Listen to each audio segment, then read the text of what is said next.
Les traces de l'incendie sont encore visibles. Des marques noires sur les murs témoignent de la violence du feu. À l'arrivée des secours vers 3 heures du matin, la fumée s'était déjà propagée dans la rue. Le feu a pris dans la cage d'escalier avant de se répandre dans les étages. Une cinquantaine de personnes se trouvaient dans l'immeuble.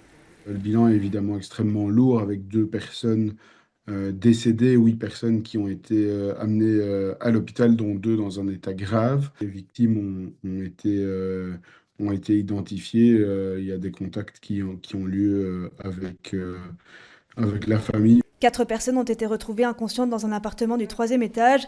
Elles ont été évacuées par une grande échelle et prises en charge par les secours. L'incendie a été maîtrisé vers 3h10. Un plan communal d'urgence a été déclenché. Qui permet de mettre en œuvre toute une série de mécanismes et de coordination de l'ensemble des services de secours.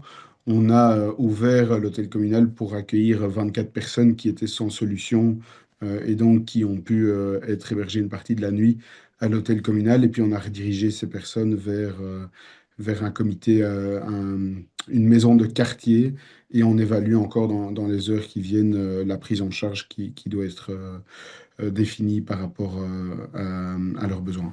Le périmètre de sécurité reste en place pour permettre aux experts de faire les constatations. Les causes de l'incendie ne sont pas encore connues. Une enquête est en cours. Le parquet a été informé.